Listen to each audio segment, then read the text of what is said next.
Welcome to the TMZ podcast. I'm Wyld Young. I'm Edward Lewis. Wyld and I. I'm wild. Well, I'm kind of wild, but like, All right, a little bit. Not like the name. Ed and I, we're filling in for Charlie and Charlie. Charlie Neff is running around making news. Charlie Cotton is at home wiping butts. Yep. Because he recently had a baby. Good for him. Shout out to Charlie Cotton. Good for him. We have some a weird mix of stories today.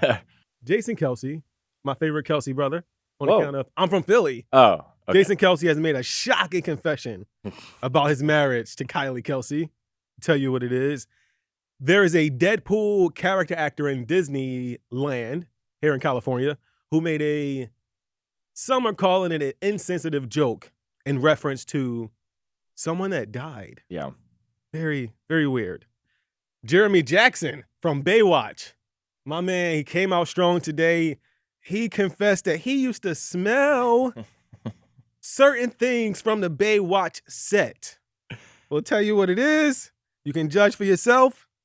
But first, pretty serious story. Whack 100 has came out and claimed that Irv Gotti, super music producer, a hip-hop guy, suffered a stroke. He also claimed that Irv Gotti was using a walker to get around, just basically insinuating that Irv Gotti, his health was just failing. Let's play a little bit of what Whack 100 had to say now. Irv Gotti had a stroke. You see the walker and all that. He lost a lot of weight. Do you read the headlines to yourself before you even come with bro? I mean, bro, people send me all the shit. I don't be realizing. Oh. All right. So, first of all, we should say that we have reached out to Irv Gotti's rep. Irv Gotti's rep has confirmed that Irv Gotti, one, he's lived with diabetes for a very long time. He's been pretty open about his diabetes struggle. Last year, he was on Drink Champs and openly talked about it. He even said that, like, it essentially has deteriorated his body. So this is something that he's talked about openly. His rep did say that he did suffer a stroke, but the stroke was about 6 months ago. Right. So, I mean, like, Whack 100 kind of made it a lot more salacious than it had to be. Like, it's not new news per se. It's not new news per se. To him. To him. Irv Gotti is apparently doing a lot better. According to his rep, he's recovered. The rep did specify, though, that Irv Gotti was at no point in a rehab facility, which I think Whack 100 might have threw a little extra sauce on there to try to add to the story. Irv Gotti seems to be doing fine. I just also think that, like, if you are cool with somebody or if you have medical information, especially something this serious, like maybe not get on your podcast and be like, man, I'll tell you what, though, too, and a lot of people were making calls in this newsroom this morning, and it didn't seem like Irv Gotti's people wanted this out. No. You know what I mean? No. Like, there was a lot of people in this department, in this newsroom, that were phoning everybody off the hook, and there was a lot of pushback, it appeared, you know? So it doesn't seem like that's something that maybe he wanted out and that Whack 100 wanted to reveal, but. Yeah, man, maybe don't tell people's medical business. Yeah, probably stay away from that. Moving on. Jeremy Jackson, one of the stars from Baywatch back in the day. You know Baywatch, popular beach series. Yeah, I'm familiar with Baywatch. Okay, I know if you've seen Baywatch. I'm very familiar with it, yeah. Jeremy Jackson, he has come out and confessed that he used to smell the female actors' swimsuits, like their bathing suits, after the shoots for the show. So he said, I would usually sneak into the women's trailers after they were done and grab their dirty bathing suits. Let's just say I smelled every bleep on Baywatch. I can't say what the bleep is, but you can fill it in. What's worse about this to me, I think, is that later on, so he revealed this in a documentary, I guess, right? It's called After Baywatch Moment in the Sun. It's airing next week, August 20th, or later this week. Or later this week. And later in the documentary, Nicole Eggert, I believe, she said in the show, I know Jeremy very well. This surprises me not at all. So I'm not sure what's worse, smelling dirty underwear or being the person that people think you smell dirty. And everybody's like, oh, that's just Jeremy. I mean, that's he be doing stuff like that. You know, don't worry about it. Just throw your bathing suit over there, Jeremy, and come get it later. Like, how does it work? so bad. They like put all the underwear in the laundry bin and just wait for Jeremy's creepy ass to come in.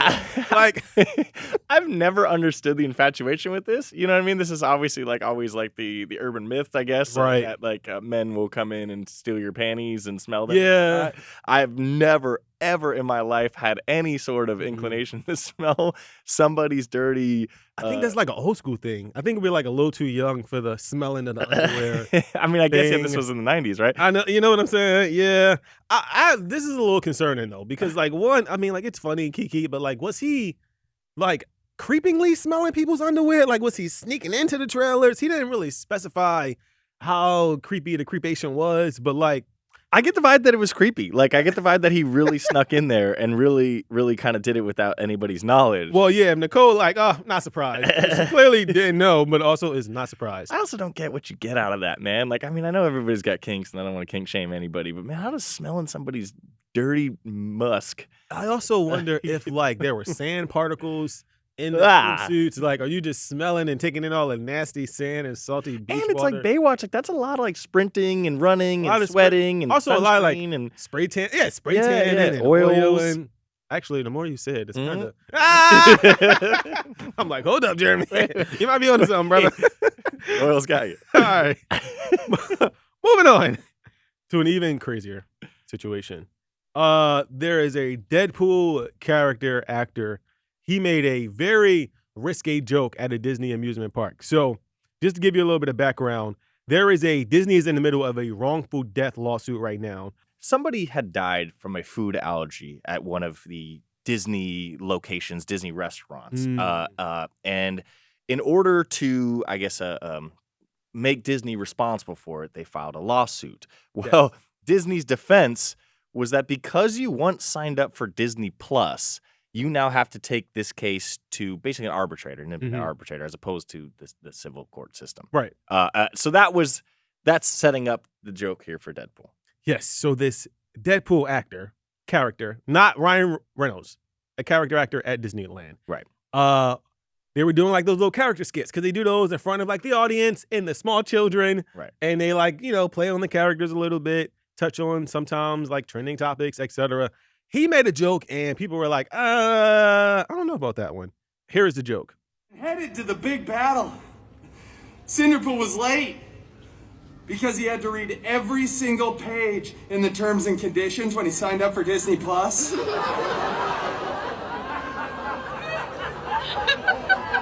I don't get it. Yeah, they do. I don't know. It is a little like, I mean, it's definitely inappropriate. Well, yeah, and I don't know whether I'm uncomfortable about this because it's too soon. Mhm. You know what I mean? Or if it's because it's like a citizen. You know what I mean? Like a normal person. Not only that, Right. a paying customer. A You know what I mean? customer who's at a Disney. Yeah, like I feel like this is inbounds if it's something famous. You know what I mean? And again, the too soon aspect. Right. But this just feels out of bounds to like make fun of a consumer who came to your parks Yeah. and died. You know? Just like a regular person. So that's just bad overall. But then the fact that this joke was made in front of children. That too. Like, how do you explain? So every parent now has to, because the kids are like, Mom, what they talking about? Right. And then you got to be like, well, a lady died, Yeah. and Disney came out and said she shouldn't have. Like, it's like a weird thing And to have to Deadpool's explain. making fun of this woman who died. Who's like a regular woman. Right. Like, right. and not that it's okay for us to like joke about celebrities, but I think we have a different level of sensitivity when yes. it's a famous person and also when a Correct. substantial amount of time has passed. Correct. This lady just recently died. Yeah. Yeah. And I know I don't want to be that guy too because I've seen the Deadpool movies. Have you seen them? Yes. Yeah, and he's very crass. That's his style. Super is vulgar. making fun of these kinds of things, these kinds of situations. But again, it just feels way too soon. First, of all. Yeah. But also, it's just to make fun of normal people dying. Yeah, feels jeez. out of bounds. Yeah. I always say normal people are out of bounds. Yeah. Celebrities can get it all day. Inbounds. Trashing them every day. I always got something to say. By the way, you said you saw the Deadpool movie. Did you see the most recent one? I haven't seen the recent one. No. Oh, it's so good. Yeah, I imagine it's good because the other Yeah. ones were really good. So My girl took me to see it this weekend. It Yeah? was so good. Don't worry, she only takes me on like one date a year. that's so cute. And it's always to see superhero movies. What snacks did you get? I No snacks. did get snacks, but she was ghetto. She made me get the snacks from Ralph's Oh, and then and pack smuggle them into the movie Oh. theater. Jesus Christ. Ain't even taking me on a real date. Dude, movies are like $100. I was about to say, man, that popcorn is like $7. Yeah. All right. Moving on to our almost news story. Jason Kelce. Like I said at the top, my favorite Kelce brother, because we're from Philly. We're from Philly. No one likes us. Well, We don't care. yeah. Jason Kelce. Yeah. Ed.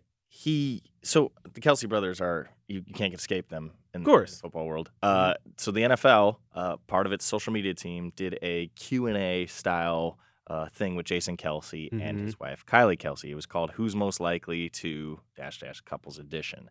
You've seen these on TikTok, I'm sure, if you're on the social media app. It asks you a bunch of questions: who snores the most, who loves the most. One person raises their hand and they're like, "It's me." Right? It's Who me. eats the most? Who does this most? Well, there was one kind of shocking angle here. The question was, who's the big spoon? Now, mind you, Jason Kelce is 6'2"-ish, Big dude, 280-ish. Kylie is not. Not at all. Kylie's probably, she's 5'6", 100 pounds. And she, and Jason both revealed that she is, in fact, the big spoon. And what's crazy about this is it was, they asked you the question. Right. And it was an immediate point to Kylie. Like, this is like, no, I am always the little spoon. So no questions asked. Yeah, a lot of NFL people really had fun with that this morning. Okay, I'm not going to say I am 100% the little spoon, but like, I am often a little spoon. Being the little spoon is so nice. Bruh, I get why. Like, sometimes people are like, certain women want to be the little spoon because it's so cuddly. Right. And here's the thing, too. Like, I got kind of a bad shoulder. So, like, if I'm spoon, it just hurts. So it's just easier for me to just, like, be like, and here. it's warm. Yeah. And then you get to feel, like, the bosoms on your back and everything. It's just like, you know what I'm saying? Who don't love to be a little spoon, man? Yeah. Anybody who's knocking this as, like, not manly has never been little spoon. Has never been loved. Yeah, really, though. And it's like, the thing is, it's usually, like, at night and nobody sees it. So, No like, one you can could just, tell? like, you do your little spoon and you don't have to wake up in the morning and explain to your boys what you Yeah, did they won't last see. night. My trick is that I start off as the big spoon. Mm-hmm. And then throughout the night, I just slowly turn around. And then when I'm feeling cold and lonely, I reach for my girl's hand. Just and I snuggle up. Everybody has. I even do the little like scoot back, like get the little butt push back. Every man who has been in a relationship for longer than several months has done this. Always saying this. Shout out to Jason Kelce, man. Yeah, I feel you. Good for him. This is why he's the best Kelce brother. Just because of this. Do you think Taylor's the big spoon in Travis? They can't. No, never. Taylor No don't chance. give big spoon Yeah, vibes. never chance. No. Yeah. Taylor's like a little like teacup spoon. Like she really wants to be Travis coddled. is missing out on that. I feel like it's like Taylor the cat and then Travis. Sure. Like he ain't even next to her. It's Meredith. Two separate. Yep. Taylor and the cats. All right. Charlie Neff is not here today, but we are still going to do our beloved Today in History segment. Right. Don't worry, Charlie's not here, like I said, but she sent us the. Oh, damn. So she's still here in spirit. Okay. Giving us history facts that no one asked for. All right, perfect. Today is National Red Wine Day. Do you drink wine? From time to time. I have no idea. Like the difference between like the $3 wine and the $18 bottle of wine. I don't speak. I've tried. You know, like, I've tried to educate myself, and I just don't get it. Yeah, when people be buying those like $100 wine bottles, please. And I What's tried. a I'm like, this wine? tastes exactly the same as the $25 one at Trader Joe's. Which tastes exactly the same as the $10 one at Is it Ralph's. $7 one? I have. Like, sorry for the wine connoisseurs out there. I don't get it. I like wine though. I drink it. But. Yeah, we are not wine people. Yeah. But beer, sign me up. Love that. Anything else? Probably sign me up too. On this day in 1963, some real history for you, Ed. Martin Luther King Jr. delivered his famous "I Have a Dream" speech at the March on Washington. That whole scene is so crazy with all those people. What a historic moment. Can you imagine being there? I know. And like looking back on it. If it wasn't for that moment, Ed, I would not be sitting next to you today. That's great. So thanks, Dr. Martin. I'm joking. I love you, Ed. On this day in 1996, Charles and Diana divorced. Who cares? Okay, well. That's a Charlie Neff. That's 100% a Charlie Neff. Yeah. You know, she highlighted it too with a little sparkle emoji. On this day in 2003, this was a big one. I like this one. Britney Spears and Madonna kissed at the VMAs. Love that is probably one of the most iconic VMA moments of all time. Love that one. That one's a good moment. Britney was hot. Madonna was hot. Do you think the Jenna Ortega and the Sabrina Carpenter kiss this week is comparable? No. It feels like it's becoming iconic. It's like kind of iconic, but like the thing about the Britney and Madonna thing is that even if it was planned, it didn't feel planned or contrived. It just felt like a moment that happened during the award show. And then all the dudes at home are like, wow! And some ladies. But, great moment. Great moment. All right. Some birthdays today, then we're getting out of here. Leanne Rhymes. Happy birthday to Leanne Rhymes. Cool. You a country person? She was in what? Coyote Ugly? Maybe she was not. Oh, in she's her not song, a country singer? Her I thought song, she no, was. no, no. Her song was in Coyote Ugly. You're probably no. You're. Just, I'm not a country fan. I just asked you. It's not like country. It's like an iconic movie. Coyote I Ugly. know Coyote Ugly, but I don't know her the song is like in that. Okay, song. what's the song? Sing it. You can try to resist. And you know. Yeah. Okay. I know that one. Also, happy birthday, Jack Black. Happy birthday, Jack Black. Happy birthday, Shania Twain. Happy birthday, Shania. You got any Shania in there, Ed, No, for us? no. Okay, what do you got? Come on. I don't have any Shania. All right. What is her song? Oh, that's Let's Go Girls, right? Okay. Okay. Happy birthday, Jennifer Coolidge. Mhm. And happy birthday to Armie Hammer. Controversial these days, Controversial. but at least it's his birthday. He also is selling his truck. Yeah, saw that. Okay. Well, thanks a lot for joining me today, Ed. Yeah, thanks for having me. Hopefully, Charlie Neff will be back tomorrow. Charlie Kine is still on paternity leave. So follow him on Instagram and send him sweet well wishes for his baby. Do that. All right. We're getting out of here. Peace out. See y'all later. Bye-bye.